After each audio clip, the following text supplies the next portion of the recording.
Bienvenue dans ce podcast de AFC a.k.a. Arsenal French Club. Aujourd'hui, là, ça sera la deuxième partie de Mercato hivernal. Je serai accompagné de notre membre de l'équipe. Donc, ça sera Coco a.k.a. Corentin. Comment vas-tu? Salut Bosco, ça va super, super et toi? Mais moi, Ça ça va. va? Je suis content de te retrouver. Tu sais, on dirait qu'on était séparés pendant six Ça fait mois. plaisir, Oh là ça fait plaisir d'en parler. Oui, Arsenal totalement. avec. Bon, c'est pas parce que je faisais pas de podcast qu'on s'entendait pas. On s'entendait dans le privé. Ouais, ouais, Mais ouais, mais ça me fait c'est blague ça. à part super plaisir qu'on fasse ça ensemble. Dans la première partie, avec Clean Sheet, on a déjà évoqué Mm. certains transferts, notamment le transfert de Caicedo parce que lui suit beaucoup Brighton. Moi, je voulais un peu plus rentrer dans le détail avec toi. Bien sûr, sur chaque transfert, tu me donneras ton avis et un peu plus, on parlera Mm. du cas Jorginho. Euh, Rapidement, déjà, globalement, si tu devais donner une note, tu aurais donné combien à ce mercato? Que ce soit en départ ou en arrivée. Ah, ben en arrivée, franchement, moi je mettrais un 7 sur 10, tu vois. 7 sur 10, j'étais très content des arrivées. Et pour les départs, pff, après les départs, je dirais 10 sur 10 juste pour le départ de Cédric en prêt. Voilà. Et le Conga. Et Lokonga. Oui, c'est vrai qu'il y a Lokonga aussi. Et ça, c'est une très bonne nouvelle aussi pour lui et pour nous, je pense. Totalement. D'ailleurs, on en parlait clean sheet et tu me diras qu'est-ce que tu en penses. Est-ce qu'il n'est pas tombé sur le meilleur milieu qui pouvait lui expliquer son rôle Ouais. à Arsenal? Franchement. Mais moi, ouais, moi, je me demande s'il n'y a pas des gens dans le club qui ont fait le relais avec Patrick Vieira. Je me demande ou si, s'ils ont forcé le joueur à dire tiens, tu vas aller là-bas. Patrick, il va t'apprendre la vraie vie, tu vois. Parce que je pense que ça va lui faire du bien. Surtout Crystal Palace, c'est une équipe où on te demande vraiment beaucoup d'engagement au niveau de la physique, etc. Et il y a quand même un projet de jeu avec des joueurs quand même créatifs devant comme Eze, Olise. Donc je pense que ça peut lui faire du bien. Et Au s'il Zaha, joue t'as tous les oublié matchs Zaha? là jusqu'à Cereza aussi, même s'il est, c'est pas le Zaha d'avant, mais c'est toujours Zaha, c'est vrai. Et ouais, je pense que ça peut lui faire que du bien s'il est titulaire dans cette équipe déjà et qu'il enchaîne les bonnes prestations, déjà, ça pourrait lui faire du bien et peut-être lui ouvrir une place l'année prochaine, peut-être.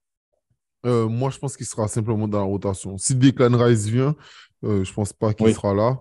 Ou Caicedo, Mm. il sera pas forcément encore au niveau. Mais par contre, alors moi, je le dis, Patrick Vieira est l'ancien capitaine d'Arsenal, l'ancien capitaine des Invincibles. S'il y a bien une personne qui Mm. peut lui faire comprendre qu'il est d'un grand club, ben, c'est Patrick Vieira. Qui mieux que lui? Et s'il y a bien une personne qui fait progresser les milieux de terrain, notamment Gallagher, qui a été excellent. Alors, sous Chelsea, il n'est Mm. pas fou, mais sous Crystal Palace l'année dernière, c'était exceptionnel, Gallagher. Donc, Mm. s'il arrive à le faire atteindre le niveau de Gallagher, pourquoi pas? Donc, moi aussi, je pense que c'était pour lui ça. Cédric, on va pas en parler. Bon, il jouait pas et il n'avait pas beaucoup de chance de jouer. Vu le niveau de Mm. White, c'est compliqué. Vu le niveau de Tomiyasu, c'est compliqué. Oui, oui. Donc, voilà, franchement, bon, les gars, ils jouent à des années-lumière de son niveau, quoi. Euh, Oui, oui. Là, on va parler. Ah oui, on n'a pas parlé. Marquinhos. Marquinhos aussi, parti après. Oh mon Dieu. Marquinhos, ouais, c'est vrai. C'est vrai qu'au final, il n'a pas beaucoup joué en Europa League. Où, enfin, si, il a un petit peu joué, mais pas autant qu'on pouvait le penser, notamment à cause du niveau stratosphérique de Bukayo Saka à droite. Donc forcément, ça, même avec la blessure de Nelson, eh ben, Marquinhos a eu très peu de minutes à se mettre sous la dent. Donc Norwich, c'est bien. Je pense que ça va. Déjà, il va jouer tous les matchs, je pense, à droite, donc ça va lui faire gagner de l'expérience, du temps de jeu. Et après, voilà, de toute façon, c'est pas un gars qu'on a payé très très cher. On n'a pas mis non plus des espoirs immenses en lui. Donc je pense que c'est bien si on le prête. Et puis de toute façon, il va revenir et on verra son niveau une fois le prêt terminé.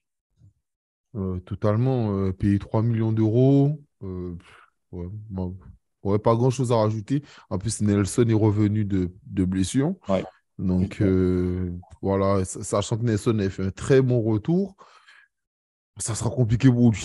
Compliqué pour lui. Il y a des échéances sérieuses qui arrivent parce que là, ça ne sera plus des matchs de groupe, ça sera des matchs d'élimination. Donc, et on voit qu'Arteta veut faire les choses sérieusement. Donc, voilà. Et là, ouais, ça sera compliqué par rapport à Saka. Euh, Parlons maintenant des arrivées. Euh, Trossard, qu'est-ce que tu en penses rapidement à la place de Moudryk? Déçu ou pas? Euh, f- ap- c'est- Moi, je suis plutôt content quand même parce que pour avoir suivi Brighton depuis quelques saisons maintenant, j'étais déjà un grand fan du joueur. Euh, Quand Trossard, franchement, ils avaient une belle équipe Brighton cette année. Quand tu as Trossard, Mitoma, McAllister, quand avant tu avais White, enfin Ben White, il y a toujours eu de très bons joueurs dans cette équipe et Trossard, franchement, il m'avait déjà tapé dans l'œil, notamment contre Liverpool où il met son triplé, mais même avant ça, il avait fait super match. En plus, il a les deux pieds, donc ça lui permet de jouer à plusieurs postes chez nous. Franchement, c'est une super nouvelle. Et déjà, il a montré les peu de minutes qu'il a joué, déjà, il a montré tout son talent technique et son envie. Donc, moi, franchement, je suis vraiment confiant pour l'avenir sur Trossard. Bon, je l'avais déjà dit dans le podcast spécial Trossard, mais moi, je suis pareil que toi. Je suis super d'accord. Moi, Moudryk, il n'y avait pas de cohérence par rapport au projet de jeu d'Arsenal. Il va jouer où? À gauche. Mais à gauche, il y a déjà Martinelli. Est-ce que ça sert à quelque chose de payer quelques 100 millions pour être remplaçant? Non. Smith Rowe, il a du mal à revenir. On a compris. Mais normalement, en tout cas, le club compte sur lui. Donc, lui, il est à gauche. La personne qui est là pour remplacer Odegaard, c'est Fabio Vieira. La personne qui est là pour remplacer Saka, c'est Nelson. La personne qui est là pour remplacer Jesus, c'est Nketiah. Et là, on va parler de prêt rapidement. Ça fait la bonne transition. Arsenal a un problème de riche. Le meilleur buteur de Ligue 1 parti à Arsenal. Qu'est-ce que tu penses? Qu'est-ce que tu penses du problème d'Arsenal l'année prochaine là? Ah ben là, ça va être dur, hein. Ça va être très très dur, hein.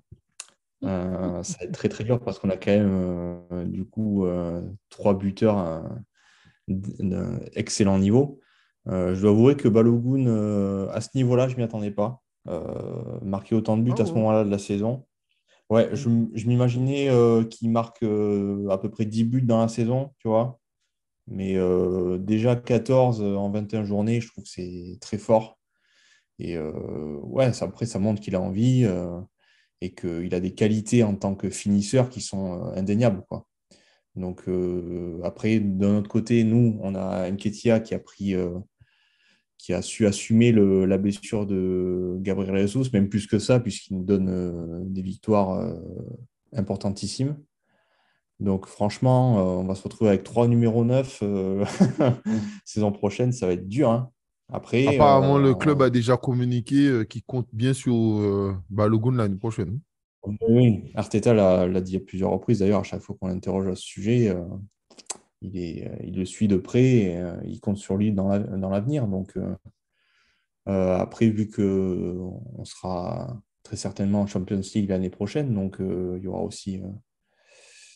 a aussi ce besoin d'avoir quand même au moins deux neufs de très haut niveau. Après, est-ce que Balogun pourra venir dans la rotation? C'est vrai que ça risque d'être compliqué, mais Alors plein de choses. qu'il soit aussi bon, enfin, qu'il marque un triplé, tout ça, bon, je suis content pour lui, mais je ne vais pas dire que je suis très surpris. Parce que franchement, nous qui suivons Arsenal, Balogun, c'est une pépite. Depuis les jeunes, Oui, il était déjà monstrueux. Tu vois, autant Nketiah, moi, je suis abasourdi de la progression d'Nketiah. Non, mais Nketiah était nul. Tu vois, Nketiah était nul a avant. été dur, hein. On a été dur Hein? avec lui. On a été dur avec lui sur certains Mais matchs, non, hein. mais non, J'ai non, arrêté. mais attends. Non, mais c'est normal. Après, moi, la dernière fois, Oui. j'ai vu une photo aussi. Tu as vu la préparateur physique l'année dernière, tout ça. Je trouve que Nketiah a des choses qu'il ne faisait pas avant. C'est-à-dire qu'il a pris du temps à faire certaines choses. Il ne faut pas se mentir, Balogun, physiquement, imposait déjà plus qu'Nketiah. Ça posait déjà problème alors qu'il est plus vieux. Oui, Donc, moi, Balogun, depuis jeune, tout le monde voyait déjà dans les jeunes, il était il était monstrueux, tu vois. Après, c'est vrai que ouais. passer ce cap-là comme ça, euh, où moi je suis plus surpris, c'est que je ne m'attendais pas qu'il puisse savoir jouer seul en pointe, comme ça, même s'il Mm. joue à deux, Balogun, mais tu vois, je ne m'attendais pas qu'il puisse prendre le lead comme ça seul. Je voyais plus Ouais. comme un attaquant jouer avec une personne, mais en termes de maturité, tout ça, Balogun, depuis les jeunes, il est monstrueux, quoi. Après, Tommy, là, ça a passé le cap. Mais je te dis que son talent, je ne suis pas surpris. Parce que c'est un jeune qui est hyper talentueux, quoi. Tu vois, c'est comme si demain, Patino, il devient fort et après, on te dit, ouais, est-ce que tu es surpris? Ouais, peut-être qu'il devient aussi fort, mais actuellement et depuis des années, tout le monde dit que Ouais. il est très bon, tu vois, je vais te dire. Et Mm. Balogun, pour moi, c'est un peu pareil sur les jeunes, mais oui, en tout cas, ouais, je sais pas comment Teta va se démerder, mais franchement, c'est fou, quoi. Je veux pas parler, enfin, si on peut parler rapidement de Nuno Tavares. Qu'est-ce qu'on fait de Nuno?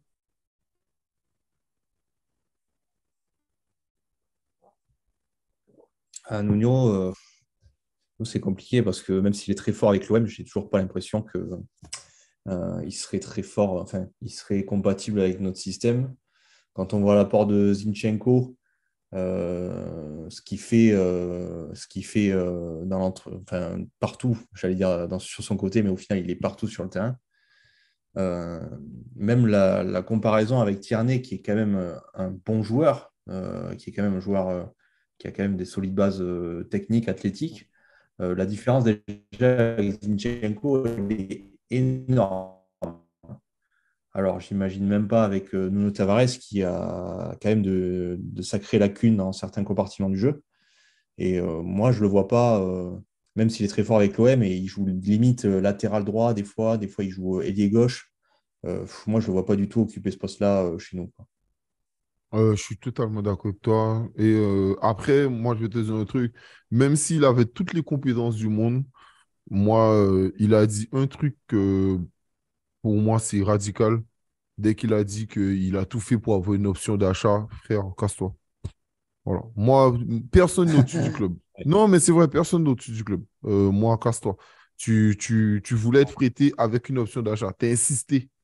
Et c'est Arsenal qui a dit non. Donc, moi, le fait que tu insistes, c'est dire déjà que tu n'es pas heureux au club. Il n'y a pas de souci, je le comprends, tu as le droit.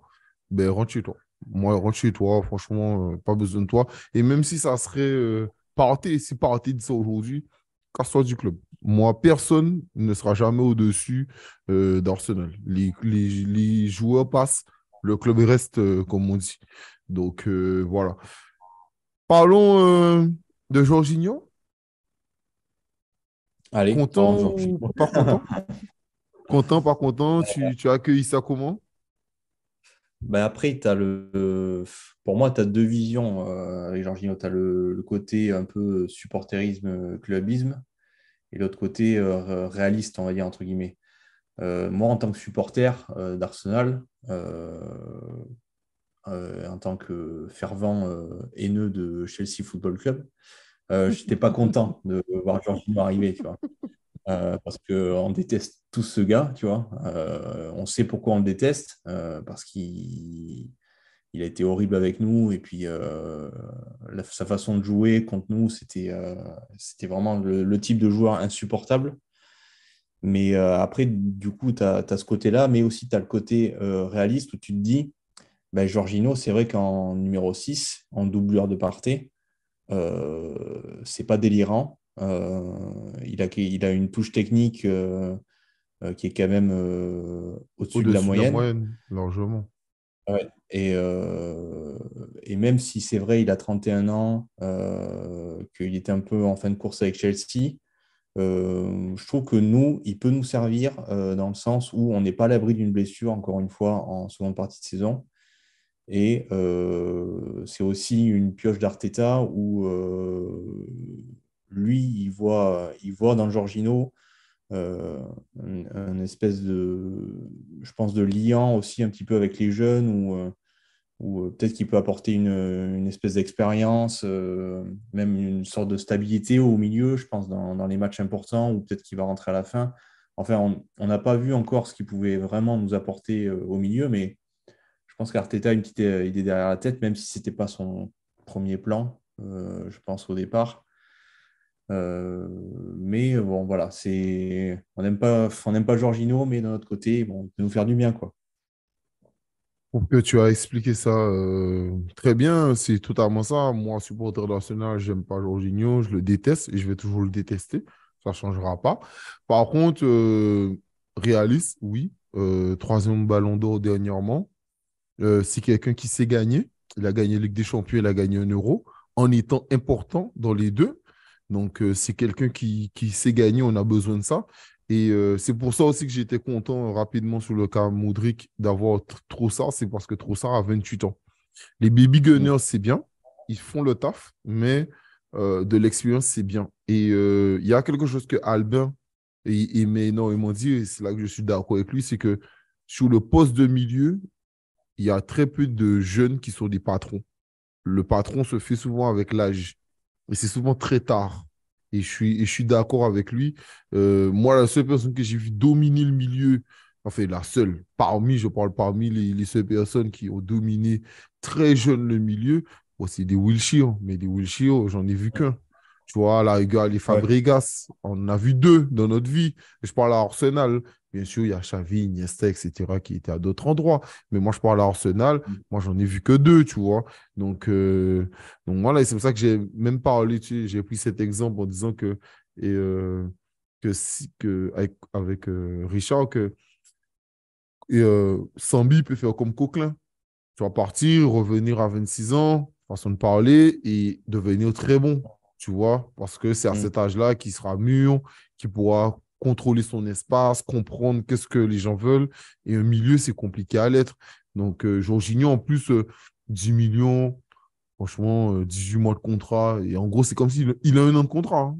Il a un an de contrat, le gars. Tu vois, c'est rien. Oui. Il a les 6 mois. Bon, la saison est en train de se terminer l'année prochaine, quoi. Voilà, l'année prochaine, il est libre. Tu vois, on fait un an Mm. encore avec lui et puis ciao, quoi. Donc, le club, on a bien compris qu'il s'arrête sur, comment dire ça, sur Caicedo. Donc, fin de saison, ils vont demander Caicedo et Declan Rice, apparemment. Donc, voilà. Mais Declan Rice, je ne sais pas si je l'aurais pris parce que c'est un fan de Chelsea, c'est quelqu'un qui a été formé à Chelsea, donc je ne sais pas si c'est le bon choix. Donc, je ne sais pas, qu'est-ce que tu en penses rapidement sur le cas de Declan Rice? Après, moi, j'ai toujours trouvé un peu trop cher. Après, bon, c'est le syndrome des joueurs anglais. Maintenant, ils sont Yeah. tous trop chers. Mais Bon, en plus, il est capitaine après, c'est un aussi bon de son joueur. équipe. Ouais, après, c'est un bon joueur. Je pense que West Ham n'a pas voulu le lâcher pendant de nombreuses saisons. Et c'est normal puisque c'était vraiment le meilleur joueur de leur équipe. Mais après, si le joueur veut lui progresser, je ne sais pas exactement quel âge il a. Je pense qu'il a 25, je pense, à Oui, ces à eaux-là. peine. Oui, 24-25. Donc après, c'est pour jouer où? Moi, je tiens mon Granit Xhaka, mine de rien, maintenant. Donc, tu vois, je le défends maintenant, je le défends comme un fou. Donc, Declan Rice, ouais, pourquoi pas. Après, pareil, s'il faut mettre 80, 85 millions, c'est quand même, c'est quand même un sacré investissement, quoi. Declan Rice a 24 ans 24 ans, ouais. cette Bon, année. il reste encore jeune. Donc, Cette année. ouais, Voilà. c'est vrai que. Voilà. Après, moi, je vais te dire un truc. C'est un truc que je disais à Clean Sheet parce qu'il me disait, ouais, qu'il ne voulait pas qu'Arsenal accumule des titulaires et qu'il préfère avoir des remplaçants. Mais moi, je lui ai donné cet argument. Il y a un truc qu'il ne faut pas oublier. Le format de Ligue des Champions va changer. Il passera en championnat. Il y aura des matchs supplémentaires. dans ces matchs-là.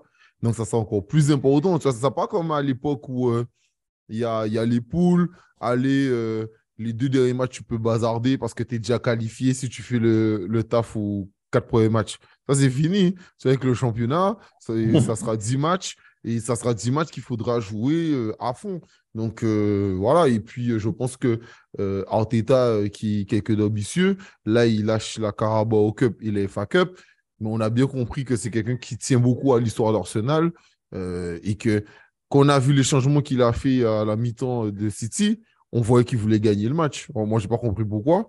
Moi, je voulais qu'on le perde 5-0 et qu'on se fasse humilier et qu'on arrête avec ça. Mais lui, il a mis les titulaires pour arriver et ne pas perdre, quoi.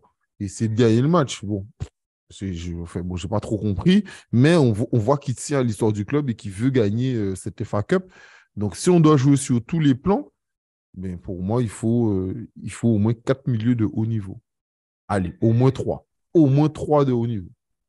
Donc, Mm. voilà, au moins pour ne pas avoir des gens frustrés. Mais je me dis, une blessure, ça arrive vite. En plus, tu vois, les joueurs aujourd'hui, ils jouent énormément de matchs parce qu'on oublie, parce que déjà, il y a nos matchs, mais il y a aussi les matchs de la sélection. Tu vois, Ouais. et un joueur comme Partey, ben là, la dernière fois, on n'a pas pu compter sur lui. Après, c'est tant mieux, mais tu vois, exemple, parce qu'il part en Coupe d'Afrique, en Coupe des Nations d'Afrique. Mm. Et bon, alors heureusement, on avait tellement de Covid que les matchs ont été reportés. Donc, il a eu le temps de perdre et revenir. Et finalement, voilà. Mais il s'est blessé, donc tu vois, ça a tué toute la fin de saison.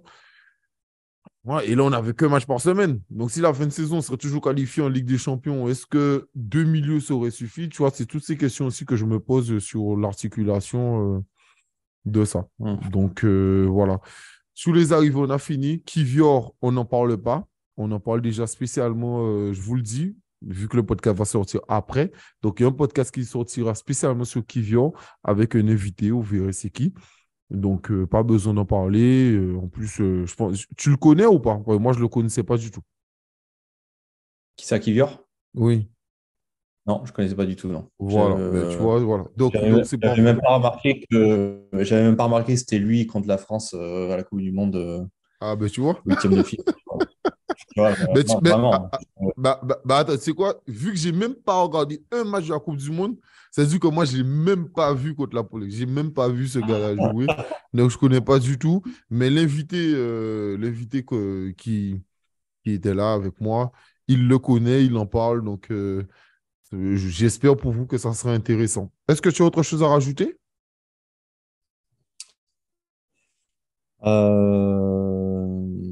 Non, non, rien de spécial. C'était déjà super complet. Merci Ok. Bosco, hein. Merci à toi. Merci à toi de m'accompagner. Merci à vous de nous suivre comme d'habitude. N'hésitez pas à noter le podcast 5 étoiles sur Spotify ou sur Apple Podcast. Ça nous fait monter en référencement, ça fait du bien. Et bien sûr, de vous abonner sur Twitter, sur Instagram et sur Facebook. Cela nous permet de voir, envoyer des messages, n'hésitez pas. Et puis, si vous voulez participer à l'émission, il n'y a pas de problème. Et n'oubliez pas de nous donner vos retours. Allez, prenez soin de vous. Ciao, ciao.